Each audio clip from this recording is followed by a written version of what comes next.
안녕하세요. 강대원 약사입니다.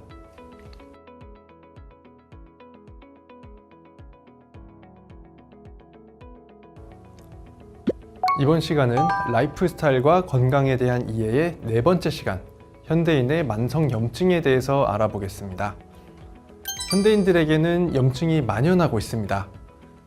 이러한 염증이 몸의 면역 기능에 의해서 가볍게 지나가게 된다면 큰 문제가 되지는 않지만 관리가 되지 않아서 만성 염증으로 발달하고 있는데요. 이러한 만성 염증이 우리 몸에 어떠한 위협이 되는지 이번 시간에 알아보도록 하겠습니다. 염증은 여러 건강 문제를 야기합니다. 원래 염증은 면역 반응의 하나인데요. 예를 들어 바이러스가 우리 몸에 침입하면 면역계는 우선 열을 발생시켜서 열에 약한 바이러스를 제거합니다. 그 다음 단계로 염증 반응이 발생하는 것입니다.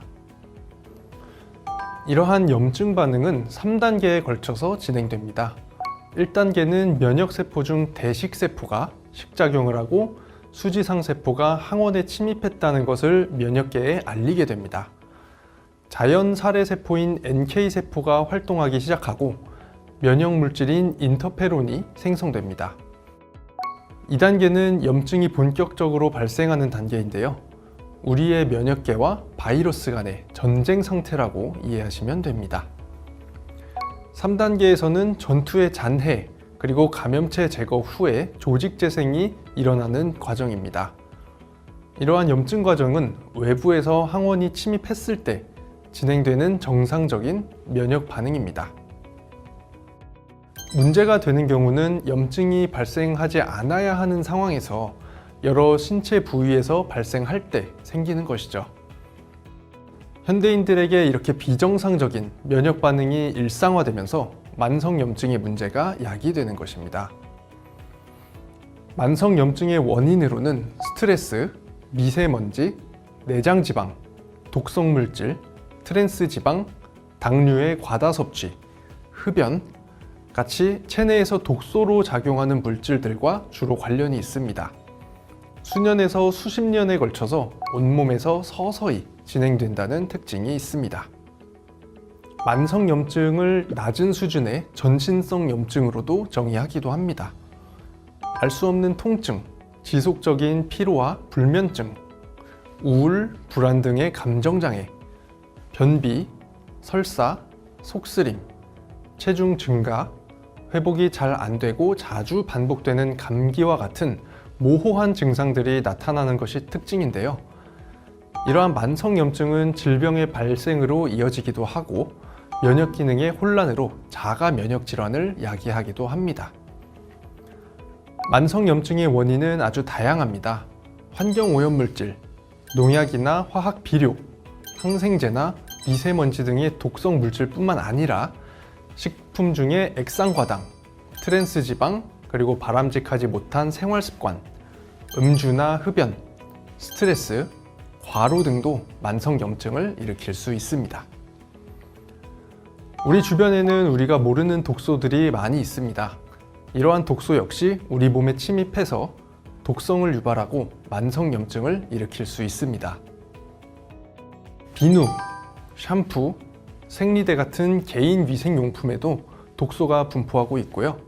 약물 남용, 납, 수은 같은 중금속과 이 환경 호르몬의 독소, 세균, 바이러스와 같은 미생물에 의해서 생성되는 독소, 건축물 자재에서 유출되는 미세먼지 독소, 담배나 술에 포함되어 있는 독소 등 일상생활 공간에도 수많은 독소들이 존재하고요.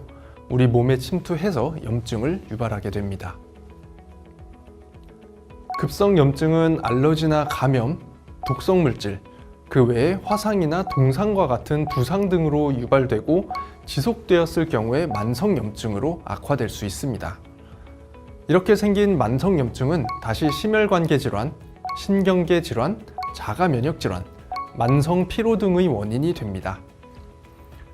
만성 염증에서의 세포의 사멸이라는 논문에서는 만성 염증이 발생하는 과정을 다음과 같이 보여주고 있습니다. 감염이나 외상이 있는 경우 정상적인 면역 반응에 의해서 염증이 발생하고 면역계가 항원을 제압하면 세포나 조직은 항상성을 유지할 수 있습니다.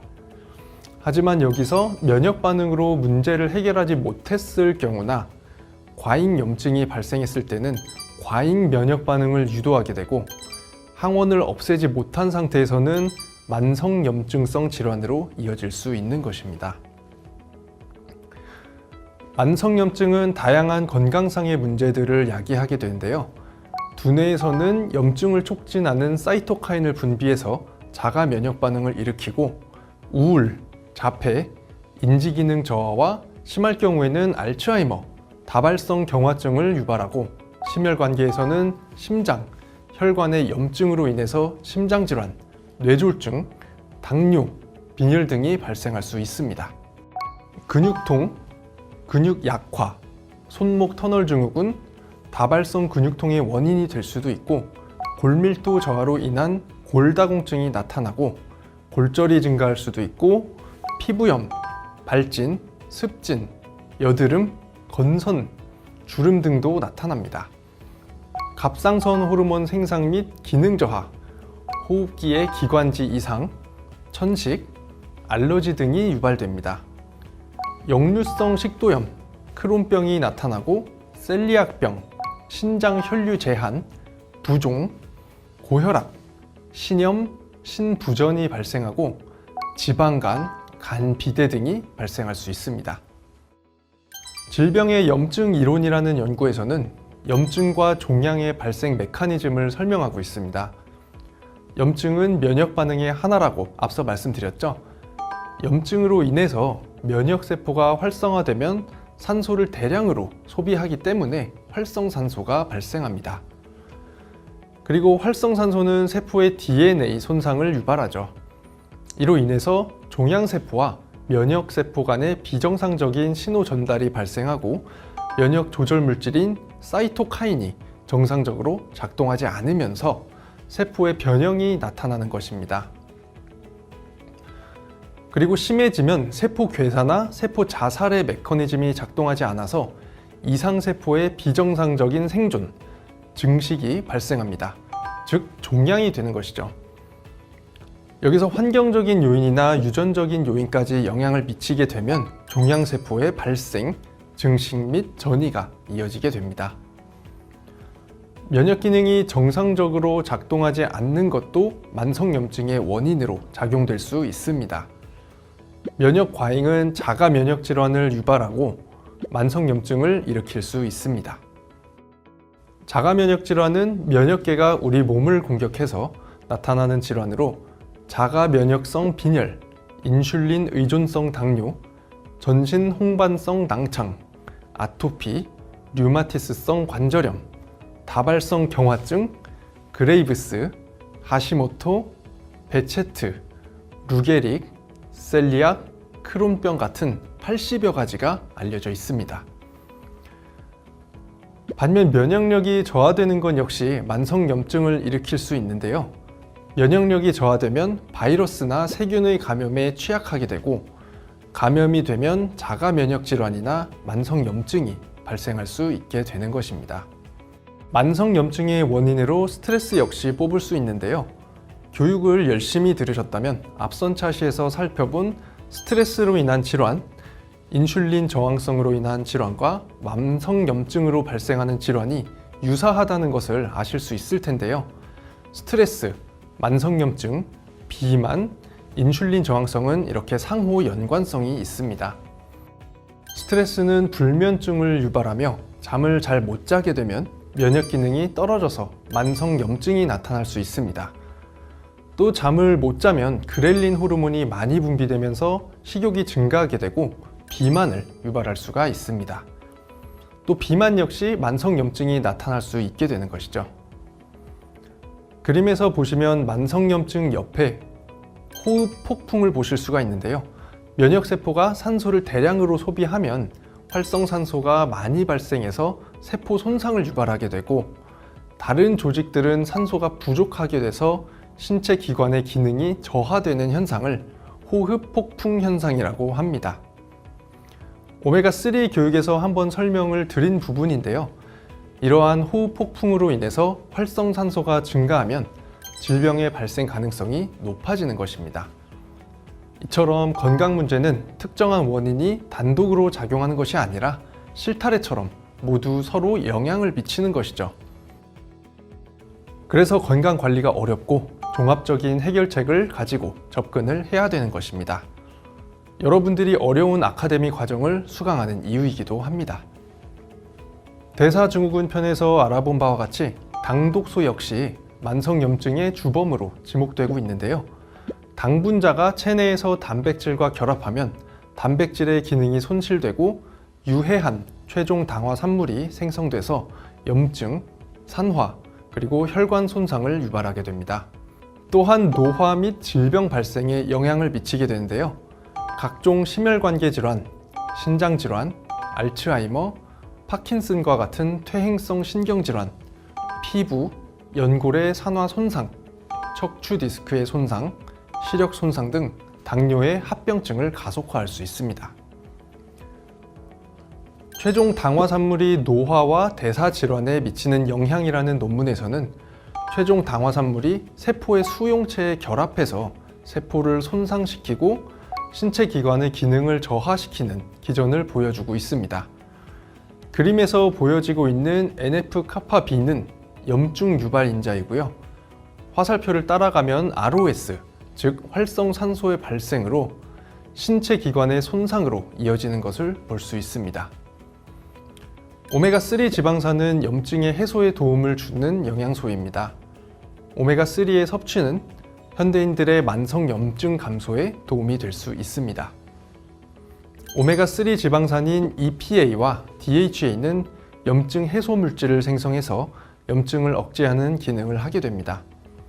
하지만 단순히 오메가3 지방산을 보충하는 것 외에도 가공식품이나 육류의 섭취를 줄여서 오메가6 지방산을 줄이는 것도 중요합니다. 이렇게 염증 유발 물질을 줄이고 염증 억제 물질을 보충하면 그 효과가 배가 되겠죠. 무증상 염증, 인슐린 저항성에 대한 장내 세균총의 영향이라는 논문에서는 소화기관의 건강과 염증의 발생 간의 관련성을 보여주고 있는데요. 장내의 지질 다당체인 LPS가 소장 점막을 통해서 우리 몸으로 침투하면서 FIAF, PYY, GLP-1 등의 단백질 인자들이 감소하고 간, 근육, 지방 조직 등의 염증을 증가시킵니다. 또 인슐린 저항성도 발생하게 되는데요. FIAF는 단열 유도 지방 인자로서 지방 축적 억제와 지방을 연소시키는 역할을 하고 PYY는 펩티드 YY로도 부르고 위장관, 췌장에서 분비돼서 포만감과 식욕 억제에 역할을 합니다. GLP-1은 식욕을 억제하고 인슐린 분비를 촉진시킵니다. 유익균인 프로바이오틱스와 유익균의 증식 인자인 프리바이오틱스의 보충은 단백질 인자들을 증가시키면서 신체 조직의 염증을 줄이는 역할을 할 수 있습니다. 식이섬유와 프락토올리고당, 이눌린 등이 대표적인 유산균 증식 인자입니다. 프리바이오틱스 역시 인슐린 저항성이 개선되는 것으로 결과가 나타났습니다. 결과적으로 프로바이오틱스의 섭취가 염증의 개선에 도움을 줄 수 있다는 것이죠. 그 외에도 필수 영양소들이 염증의 개선에 도움이 될 수 있습니다. 관절 건강에 도움이 된다고 설명드렸던 MSM은 PGE2, IL6, TNF-알파, NF-kappa B 같은 염증 촉진 물질을 억제하는 것으로 알려져 있습니다. 또 비타민 B군, D, 마그네슘, 아연, 셀레늄을 비롯한 미네랄, 그리고 항산화 영양소 등도 염증의 개선에 필요한 영양소들입니다. 만성염증을 줄이기 위해서는 무엇보다도 다양한 독소를 멀리하는 생활 습관이 중요합니다. 미세먼지, 배기가스 등을 피하시고 일회용품의 사용을 자제해서 환경 호르몬의 악영향을 제거해야 됩니다. 또 인스턴트 식품이나 가공식품의 이용을 줄이는 것도 중요합니다. 식이섬유가 풍부한 과일과 채소 위주의 식생활을 하고 육류와 가공식품의 섭취를 조금씩 줄이는 게 좋습니다. 추가로 유산균과 식이섬유를 섭취하면 유해균의 독소를 감소시킬 수 있고 염증 질환이라고 할 수 있는 비만의 원인이 되는 세균을 제거해 줍니다. 간의 해독 기능을 강화시키기 위해서 밀크시슬 추출물과 비타민 B군을 충분히 섭취하는 것도 도움이 됩니다. 독소에 의해서 발생하는 활성산소를 제거하기 위해서 항산화 영양소의 충분한 섭취도 권장이 되고 체내의 노폐물 배출에 도움이 되는 수분을 충분히 섭취할 것을 권장해 드립니다. 만성염증은 앞에서 배운 대사증후군, 비만, 스트레스와 함께 우리 몸에 심각한 질병을 만드는 원인이 됩니다.